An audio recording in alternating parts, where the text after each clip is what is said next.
Hello everyone. चलो जी, ये mask बहुत ज़्यादा हो रहा है। चलो मैं सोचा कि थोड़ी सी मास्क के ऊपर रिसर्च करते हैं, उसके बाद देखते हैं कि क्या करना चाहिए। और पुलिस वाले तो बेचारे अपना दिमाग लगा ही नहीं रहे। उनको तो बोल दिया मास्क जो ना लगाए मिले उसके मारो। कल परसों भी पता लगा है कि आग फोड़ी है दिल्ली में, बेचारे ने मास्क नहीं लगाया था भाई। उसने उन्होंने फरीदाबाद में हुआ ऐसा। अच्छा, उन्होंने तो इस तरह बिहेव कर दिया जैसे बंदे ने 10 बंदों का मर्डर करके भाग रहा हो। तो अच्छा, मास्क की बात कर रहे थे। तो जो ऑक्सीजन का मॉलिक्यूल होता है उसका साइज होता है 0.0005 माइक्रोन। ठीक है जी, बारीक है। मास्क में से ऑक्सीजन आ सकती है। उसके बाद मैंने देखा कि एक परफ्यूम है। आप परफ्यूम को स्प्रे करो एयर में और फिर सूंघ के देखो, आपको मास्क में से खुशबू आ रही है ना। ठीक है, परफ्यूम के मॉलिक्यूल का साइज क्या होता है? 0.2 माइक्रोन। 0.2 माइक्रोन। और परफ्यूम को अगर मास्क के ऊपर ही छिड़क दोगे तो कई घंटों तक आप उसकी खुशबू लेते रहोगे, मजे लो आराम से। अच्छा जी, अब करते हैं कोरोना वायरस के। वैसे तो मेरे को कुछ लगता नहीं, सारी बकवास ही है। मगर कोरोना वायरस का जो बैक्टीरिया वायरस जो है, इसका साइज है 0.15, यानी कि ऑक्सीजन से तो बड़ा है मगर परफ्यूम से छोटा है। जब परफ्यूम का आ गया तो वो तो इतना दिमाग तो सब में होगा ही, वो भी आएगा अंदर। और नहीं आएगा तो 90% इसके अंदर ट्रैप होंगे यहाँ पे सारे में। ये इसको कहते हैं कि वायरस या बैक्टीरिया ट्रैप हो गया इसमें। अब आपकी बात करते हैं, जब हम सांस लेते हैं और जब एक्सहेल करते हैं तो हम कार्बन डाइऑक्साइड और बहुत सारे बैक्टीरिया पता नहीं क्या क्या रिलीज करते हैं एयर में। जो आप यूं सांस लिया, कई बार नाक से छोड़ देते हैं और कई बार जब ढंग से सांस, क्योंकि मास्क में तो ले ही नहीं पा रहे सांस कोई भी ढंग से, तो इसी के अंदर ही छोड़ देते हैं, वहीं से वहीं खींच लेते हैं, वहीं के वहीं छोड़ रहे हैं। तो यानी कि ये पूरी बढ़िया तैयारी कर रखी है हम सबको और बीमार करने की। और जब लंग्स को इतना ज्यादा प्रेशर लगा लगा के सांस खींचना पड़ता है तो लॉन्ग टर्म में लंग्स वीक पड़ते हैं, जिससे रेस्पिरेटरी प्रॉब्लम्स आपको होनी ही होनी है।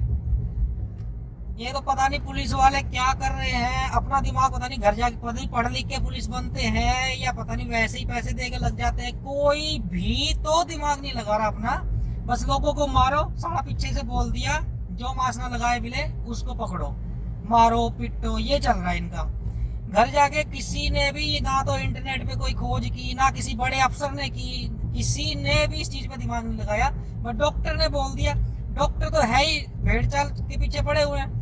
डॉक्टर तो कोई अपना दिमाग लगा के राजी नहीं, क्योंकि उसको पता है मैंने उल्टा प्रोटोकॉल फॉलो किया, कहीं ना कहीं से मेरी डिग्री में बात आ जाएगी। भाई अपना लाइसेंस नहीं जाना चाहिए, जो पीछे से आ रहा है भाई आगे फॉरवर्ड कर दो।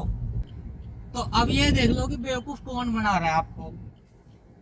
और सीधी बात है, भगवान ने, कुदरत ने हमारी नाक में ऑटोमेटिकली ही हमें एक ऐसा मास्क दे रखा है जो हमें बाहर के गंदे पार्टिकल्स, बैक्टीरियाज और इनको बचाता है। और नाक के अंदर जो बाल होते हैं हमारे, वो इस चीज को ट्रैप कर लेते हैं।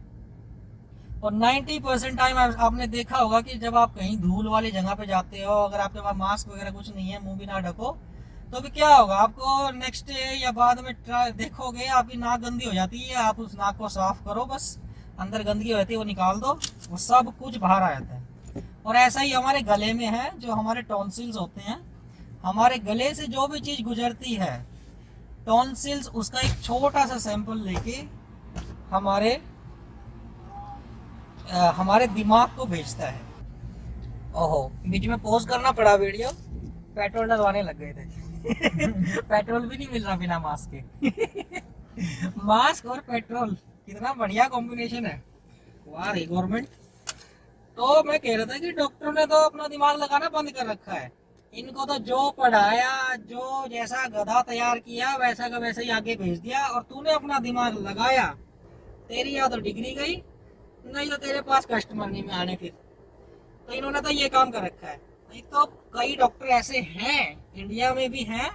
इंडिया में है डॉक्टर विष्णु, जो इसका विरोध कर रहे हैं, हर चीज के लिए पूरे एविडेंस दे रहे हैं, मगर उनको बेवकूफ बता रहे हैं। ये खुद तो ज्यादा शाणे हो गए।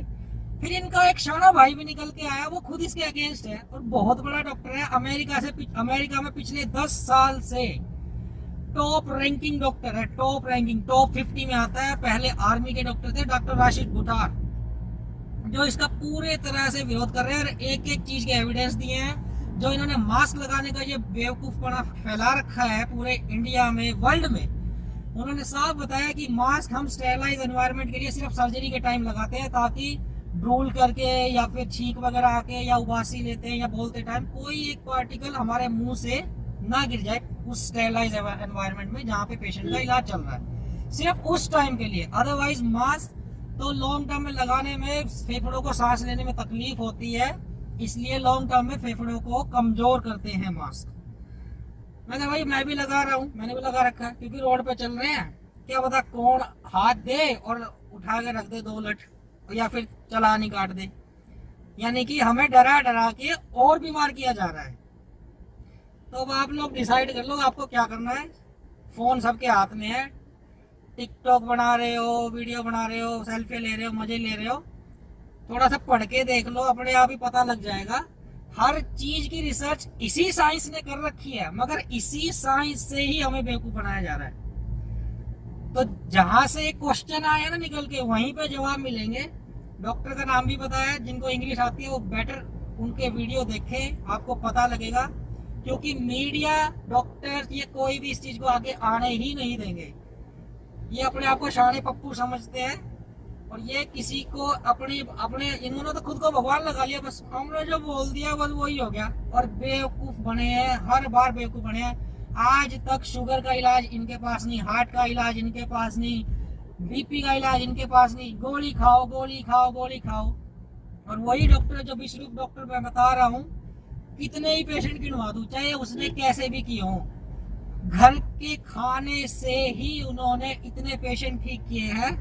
और एक बंदा झूठ बोल लेगा, 2 बोल लेगा, हजारों लोग नहीं। और मेरे घर में खुद एग्जांपल है, ये बराबर में बैठा डेली इंसुलिन लेता था और अभी पीछे थोड़ा बीमार हुआ था। डॉक्टर ने फिर बोला कि तू गलती कर रहा है तो इंसुलिन ले लेगा, तेरा शुगर कैसे काबू में। वाह जी वाह, डॉक्टर इससे पूछ रहा है तेरा शुगर कैसे कंट्रोल है। इंसुलिन यहाँ से जाए ना हॉस्पिटल से तो इंसुलिन लेना स्टार्ट कर दिया, बेटा तेरे लिए गलत है ये। जिसका शुगर कंट्रोल में भाई वो क्यों लेगा। वहां पे खुद हॉस्पिटल में नहीं दी, उनको पता था इसको दे दे इंसुलिन ये मर जाएगा, मगर खुद इसको जब गए तो उसे बोला खा पी कुछ भी मगर इंसुलिन लेता रहियो। ये नहीं कहा कि डाइट पे ध्यान रखियो बेटा। हॉस्पिटल में दे रहे हैं दब के डेली चाय बिस्कुट, ये तो हॉस्पिटलों की डाइट होती है।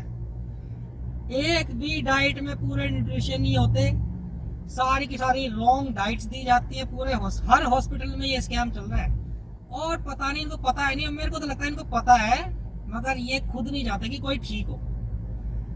नाउ यू गाइस डिसाइड कि क्या करना है आगे।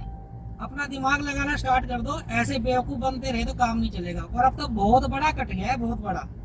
ये रोज भौंक रहे हैं एफएम में, जो काम पे चला गया उसने तो वो कर दिया, उसको ज्यादा पैसों की पड़ी है। अरे तू क्यों काम कर रहा है, फिर तू भी मत देना एफएम पे, क्यों बोल रहा है तू रोज के रोज। तू भी तो ऑफिस में अपना काम कर रहा है, तू भी तो कमा रहा है। जिस बंदे के पास पैसे ही नहीं बचेंगे वो बंदा काम के लिए सोचेगा और क्या करेगा। मजदूरों की तैसी कर दी, इतने कोरोना से नहीं हो गए, इतने बुरे हाल हो गए। बच्चा देख रहा था मैं, लंगड़ा के चल रहे उनके बच्चे, पैर उनके बिल्कुल छालो फूट के छाले, इनके बुरे हाल हो रखे। उनके बच्चों के भी ऐसे बुरे हाल कर दिए इन्होंने जनता के, सिर्फ अपनी जरा सी बेवकूफी के पीछे। क्योंकि खुद स्टडी करते नहीं, पीछे से जो बोल दिया चलो जी कर दो, लागू कर दो, ये करने के पीछे। ओके गाइस, आई थिंक मैंने बहुत ज्यादा टाइम ले लिया, बट आप लोग भी सोचो इसके बारे में। Thank you.